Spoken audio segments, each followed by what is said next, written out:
धीरे धीरे रे मना धीरे सब कुछ होए और माली सींचे 100 घड़ा ऋतु आए फल होए। नमस्कार, आप सत्याग्रह की राह पे CNN देख रहे हैं और मैं हूं हेमंत भट्ट। पिछले करीब 5-6 सालों से आप अलग अलग राज्यों का विधानसभा चुनाव देख रहे हैं और हम प्रयास कर रहे हैं कि गाँव तक जाकर के जो गाँव में बैठा अंतिम आदमी है उसकी बातें उठाएं और जितने भी प्रतिनिधि पार्टिसिपेट करते हैं विधानसभा चुनाव में हम उनसे भी बात करते हैं कि उन्होंने अपनी जो सेवाएं हैं वो किस प्रकार से समाज में दी हैं।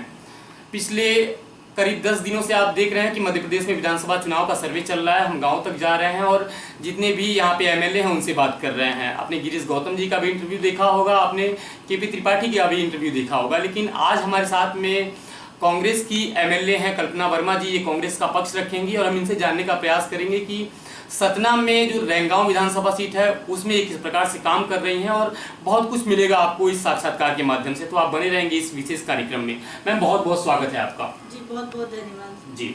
तो मैम, शुरुआती क्षणों में कार्यक्रम के हम आपसे ये पूछना चाहेंगे कि अभी आप करीब 2 सालों से काम कर रही हैं इस विधानसभा में, और क्या लग रहा है कि कितना महत्वपूर्ण हो जाता है लोगों के बीच में जाकर के काम करना, उसके बारे में क्या कहना चाहेंगी?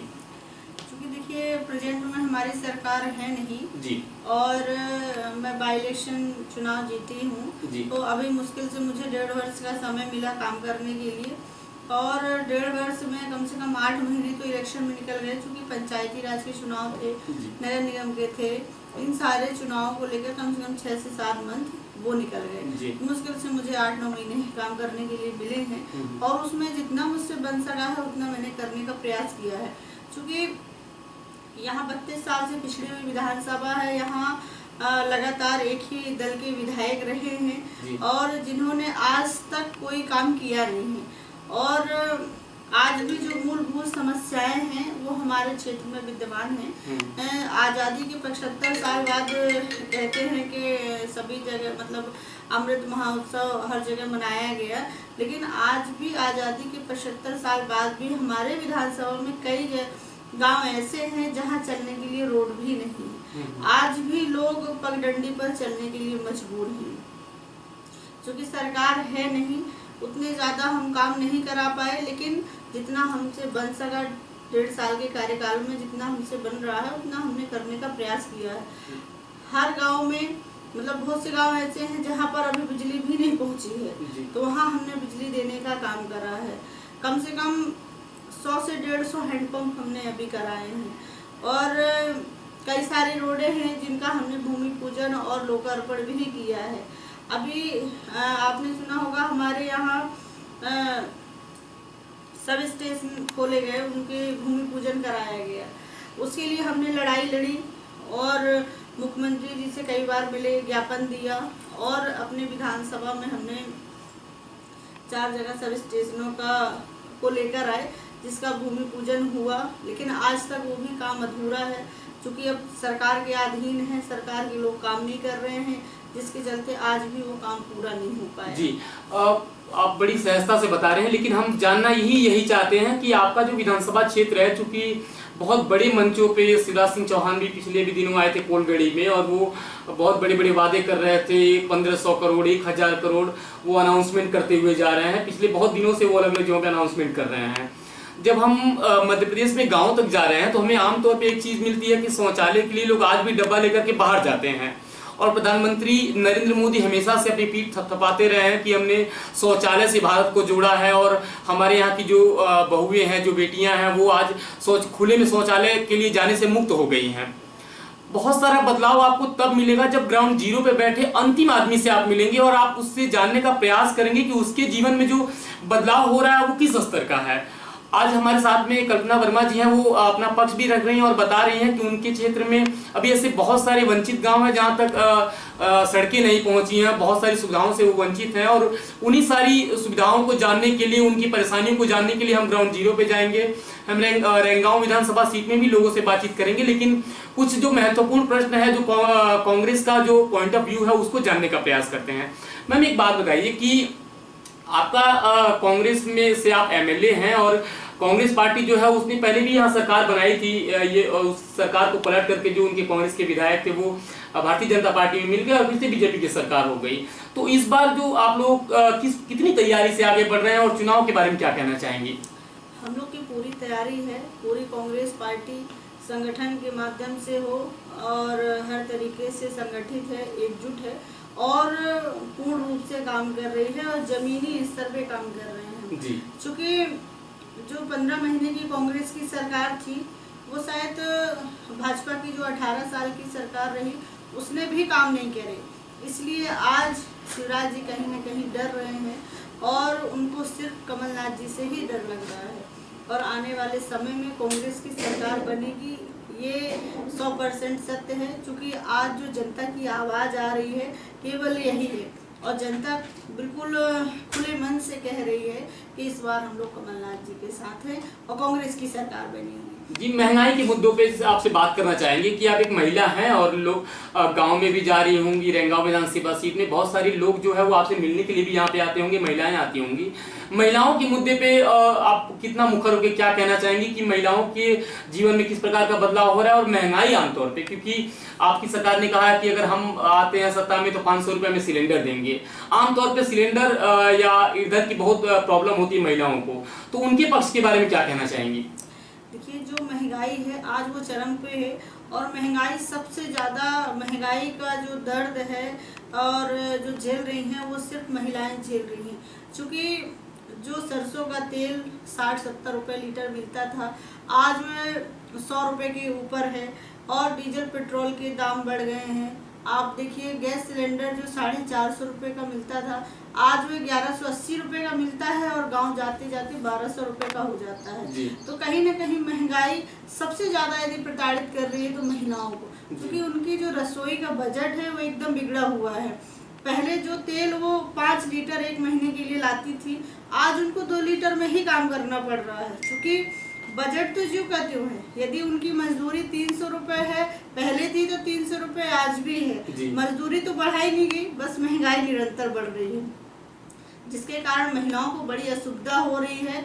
और जैसा कि माननीय कमलनाथ जी ने कहा है कि हमारी सरकार आएगी तो हम हर महिला को 18 साल से जब तक वो है तब तक की महिलाओं को 1500 रुपये हर महीने दिए जाएंगे और जो गैस सिलेंडर है उसके दाम 1180 रुपये से घटा के 500 रुपये किए जाएंगे।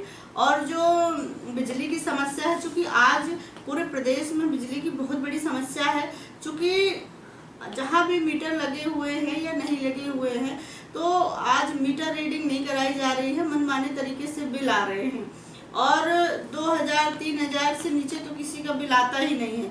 बेचारे के पास खाने के लिए भोजन नहीं है लेकिन 3000 रुपये का बिल उसको देना अनिवार्य है। यदि नहीं देगा तो उसके घर नोटिस जाएगा, है ना, या पुलिस उसको लेके जाएगी। कई तरीके से प्रताड़ित किया जाता है लोगों को। तो माननीय कमलनाथ जी ने कहा है कि 100 यूनिट बिजली का बिल जो है वो माफ रहेगा और जो 200 यूनिट बिजली का बिल आएगा उसका आधा ही बिल लगेगा। इस तरीके से माननीय कमलनाथ जी ने कहा है। हमारी सरकार आएगी तो कमलनाथ जी इसको लागू करेंगे, क्योंकि कमलनाथ जी जो कहते हैं वो केवल वचन नहीं संकल्प लेते हैं और संकल्प के साथ जो भी प्रयास किए जाते हैं वो सार्थक रहते हैं। और पिछली बार अभी 15 महीने की ही सरकार थी हमारी और माननीय कमलनाथ जी ने जो भी वादे किए थे उसमें से कम 60% के वादे उन्होंने पूरे कर दिए, जिससे जनता को आज भी भरोसा है। अभी हम लोग नारी सम्मान योजना के जो फार्म भर रहे हैं तो एक यदि महिला का फार्म भरने जाते हैं तो वहाँ 100 महिलाएं इकट्ठी होती हैं और वो कहती हैं कि हमको भरोसा है कि यदि ये फार्म भरे जा रहे हैं तो माननीय कमलनाथ जी हमको 1500 रुपये की राशि देंगे। तो कमलनाथ जी के प्रति जनता को भरोसा है, विश्वास है और वो भरोसा और विश्वास जनता के बीच कमलनाथ जी ने कमाया है। जी, एक सॉरी फॉर द इनकन्वीनियंस, एक बात पे आपको रोकना चाहेंगे। आप महंगाई को लेकर के और महिला के मुद्दों को लेकर के इतना मुखर होकर के बात कर रही हैं। कांग्रेस हमेशा से दलितों के लिए, शोषितों के लिए, पिछड़ों के लिए अग्रणी भूमिका निभाने का प्रयास करती है और आपने देखा भी होगा कि कर्नाटक में किस प्रकार से ऐतिहासिक जीत रही कांग्रेस की। मध्य प्रदेश में कांग्रेस की कितनी पैठ है और जो मध्य प्रदेश के लोग हैं वो कांग्रेस को कितना चाहते हैं, इससे आप अंदाजा लगा सकते हैं कि 15 महीने की यहाँ पे सरकार थी और किसानों के लिए कर्ज माफी और बहुत सारे बड़े बड़े वादे भी किए गए थे। कुछ मुद्दों पे काम हो पाए, इसके पहले ही भारतीय जनता पार्टी ने सत्ता बदल दी और अभी करीब उसके 22 विधायक जो है वो बीजेपी में चले गए, जिसकी वजह से सरकार पलट गई कांग्रेस की। इस बार कांग्रेस जो है वो बड़ी मुद्दों पे राजनीति कर रही है और उनका मानना है कि करीब 150 सीटें जो है वो हम यहाँ पे जीतने जा रहे हैं और आने वाले जो समय है कांग्रेस की सरकार होगी, यहाँ पे हम अच्छा भविष्य लाएंगे मध्य प्रदेश के लोगों के लिए। किसानों के लिए बहुत सारे मुद्दों पे यहाँ पे जो शिवराज सिंह चौहान है वो कहते रहे हैं कि हम जो डिफाल्टर किसान है उनका जो ब्याज है वो भरेंगे। और किसानों के बारे में क्या कहना चाहेंगे, क्योंकि आप एक विधायक हैं, पिछले 1.5 साल में या आप 8-9 महीने की बात बता रहे थे कि उसमें उतना आपको समय मिला है काम करने का, तो किसान के जो मुद्दे हैं आपके रहनगांव विधानसभा सीट में उनके बारे में आप क्या कहना चाहेंगे? किसानों के संबंध में माननीय हमारे जो मुख्यमंत्री हैं शिवराज सिंह जी, केवल वो बोलते हैं कि मैं किसान का बेटा हूँ, बाकी उनकी कथनी और करनी में बहुत बड़ा अंतर है। क्योंकि आज जो है वो आप सबको मालूम है, सब लोग बोलते हैं कि मुख्यमंत्री जी केवल बोलते हैं करते कुछ भी नहीं, क्योंकि जब जब इलेक्शन आता है, जब जब चुनाव आता है तो उनकी घोषणाओं का पिटारा खुलता है और वो नई नई घोषणाएं करते हैं। तो केवल वो घोषणाएं ही होती हैं, धरातल तक वो योजना आ ही नहीं पाती है। जैसा कि अभी शौचालय की बात आई, शौचालय धरातल पे नहीं बने हुए, पेपर में चाहे जो भी बन गए हो वो मैं नहीं कह रही, लेकिन धरातल पे आज भी आप अंतिम छोर के व्यक्ति के पास जाएंगे तो आज भी वो डब्बा लेके बाहर ही जा रहा होगा। और स्वच्छ भारत की बात करते हैं, स्वच्छ भारत है कहाँ, है ना? आज भी लोग कहीं भी खड़े हो जाते हैं, प्लास्टिक के जो शौचालय है जो नगर निगम के द्वारा लगाए जाने चाहिए वो नहीं लगाए जा रहे हैं और आज भी उतनी स्वच्छता का ध्यान भी नहीं दिया जा रहा।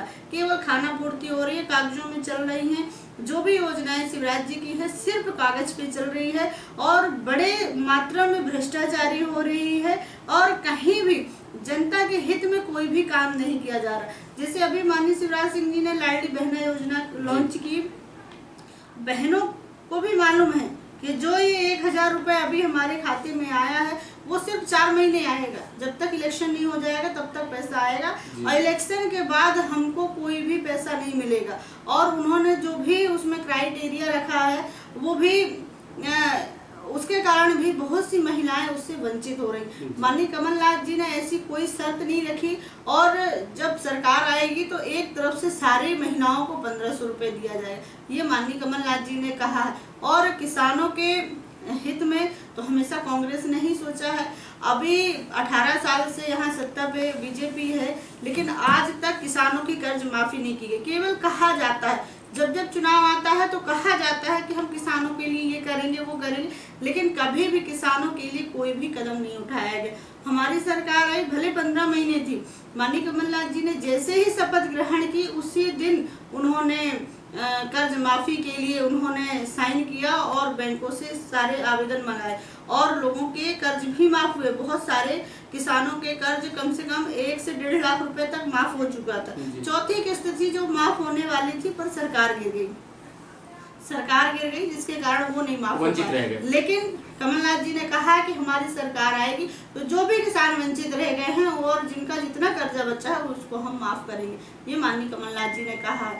और अभी देखिए आप, जहाँ जहाँ भी हमारी सरकार है वहाँ किसानों के लिए हम बड़ी बड़ी योजनाएं चल रही हैं। अभी आप छत्तीसगढ़ में देखिए, धान की जो खरीदी है वो सबसे ज्यादा अधिक मूल्य पे हो रही है लेकिन अपने इधर ऐसा कुछ भी नहीं है। तो माननीय कमलनाथ जी ने कहा है कि जो भी अच्छे से अच्छा होगा और किसानों के लिए वो करेंगे और किसानों के लिए हमेशा उन्होंने सोचा है। अभी आपने देखा होगा पूरे प्रदेश में एरा प्रथा से बहुत ज्यादा प्रताड़ित थे लोग, क्योंकि खेती करना बहुत सरल काम नहीं है। लोग रात भर जाग के खेती की देखरेख करते हैं, उसके बाद कटाई होती है और हमारी खड़ी फसल आके जो मवेशी है वो चर जाए तो कितना कष्ट होता है। उसके लिए माननीय कमलनाथ जी ने पूरे प्रदेश में 1000 गौशालाओं का निर्माण कराया था, जिसका काम पूरा भी हो चुका था। कई पंचायतों में गौशालाएं बन के तैयार भी हो गई थी, लेकिन आज आप जाके देखिए वो गौशालाएं खंडित पड़ी हुई है। चूंकि भाजपा की सरकार आ गई, माननीय शिवराज सिंह जी मुख्यमंत्री हो गए तो उन्होंने उन सब योजनाओं को बंद कर दिया, जिसके कारण आज फिर से दोबारा ये एरा प्रथा चालू हो गई है। थोड़ा सा बैक आएंगे आपके विधानसभा क्षेत्र पे और हम ये जानना चाहेंगे कि आप जब से यहाँ पे एक एमएलए के रूप में काम कर रही हैं, आपको क्या लगा कि आपके विधानसभा क्षेत्रों में कौन से ऐसे जटिल कार्य हैं या कुछ ऐसे मुद्दे हों जिन पे काम करने की जरूरत है आपके विधानसभा क्षेत्र में, रहनगांव में?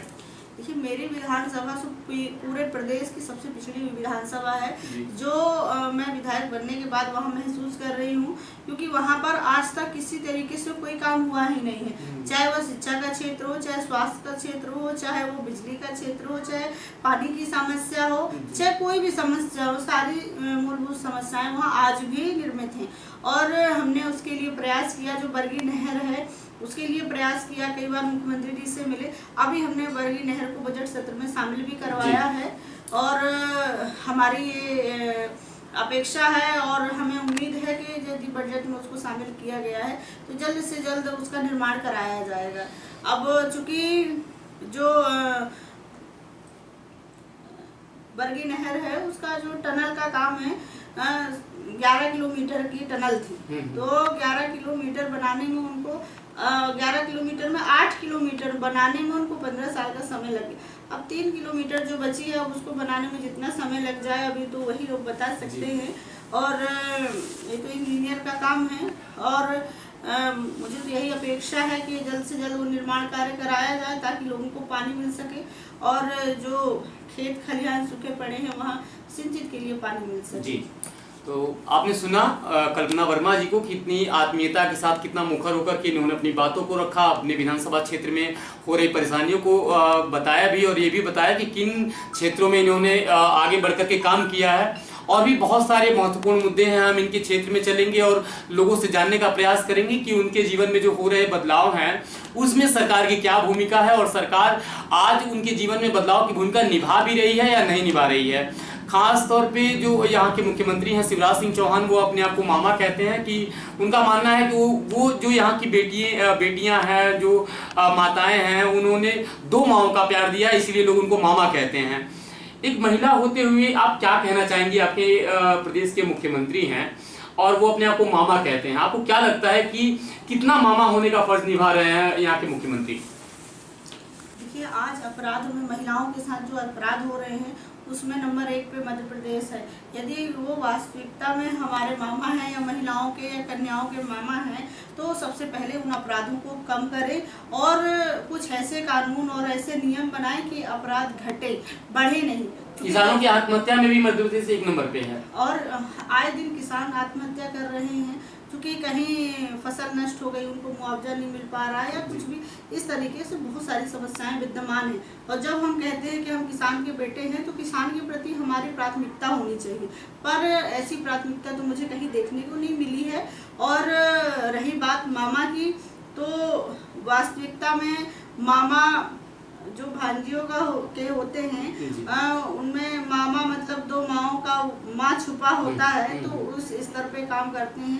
पर ये मुझे कहीं देखने को नहीं मिलता, क्योंकि आए दिन बच्चियों की, छोटी छोटी बच्चियों के साथ इस तरीके के अपराध हो रहे हैं जो सोच के भी रूह कांपती है। 4-4 साल 6-6 साल की बच्चियों बेटियों के साथ इस तरीके के जघन्य अपराध हो रहे हैं जो सुनने में ही रूह कांप जाती है। तो फिर जिस बच्ची के साथ वो बीतती है, वो पता नहीं क्या स्थिति उसकी रहती होगी, उस माँ की क्या स्थिति होती होगी।